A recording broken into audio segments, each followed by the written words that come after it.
Selamat pagi Ananda semua. Bagaimana kabarnya hari ini nak? Ibu harap semua dalam keadaan sehat dan tetap semangat belajar dari rumah.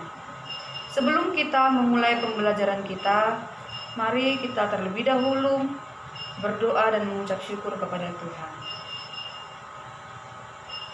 Untuk materi pembelajaran kita, mari kita simak penjelasan video berikut.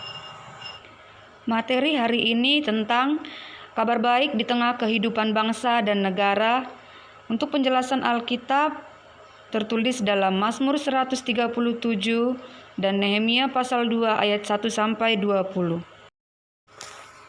Dalam pelajaran ini kita akan melihat keterkaitan antara tindakan seseorang pemimpin yang salah yang berakibat buruk terhadap mereka yang dipimpinnya.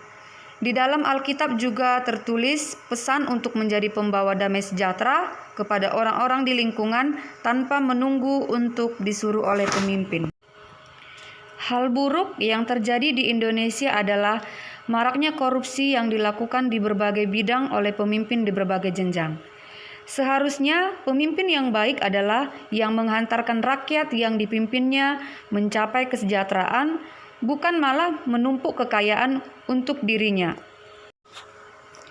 Ketaatan beribadah bukan hanya nampak dalam seringnya beribadah di gereja, melainkan juga perlu ditunjukkan dalam perilaku bermasyarakat, berbangsa, dan bernegara yang baik.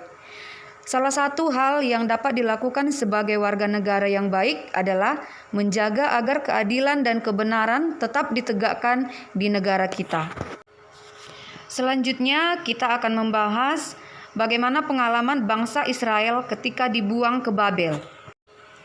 Karena ketidaktaatan para pemimpin dan bangsa Israel, Allah menghukum mereka dengan berbagai cara, antara lain penyakit dan ditawan musuh. Pada tahun 597, Nebukadnezar Raja Babel menyerang Yehuda dan mengalahkannya. Dan pada tahun 589, Nebukadnezar kembali ke Yehuda dan mengepung Yerusalem selama 18 bulan. Pembuangan ke Babel adalah sebuah peristiwa traumatis dalam sejarah bangsa Yahudi.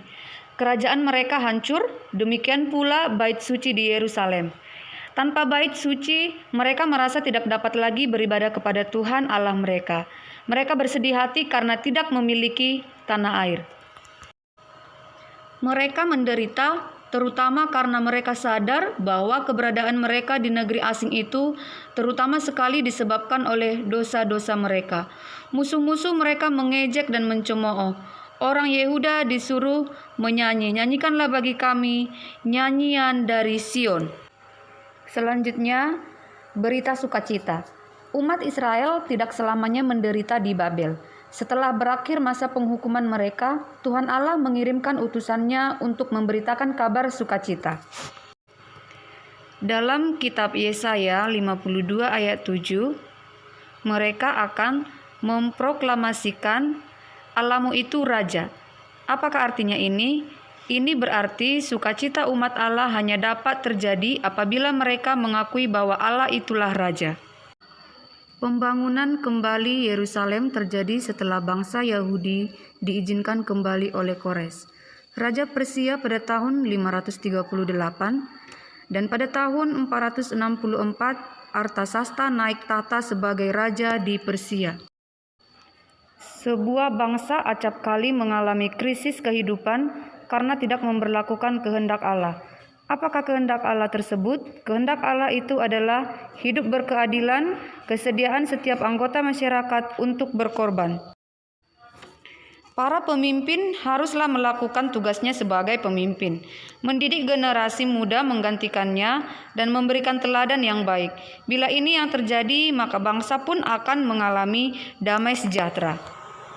Demikian pembelajaran kita hari ini nak. Apabila ada pertanyaan atau materi yang kurang dipahami, silakan ditanyakan ke Ibu melalui WA. Tetap semangat belajar di rumah dan ikuti protokol kesehatan dimanapun berada. Selamat pagi.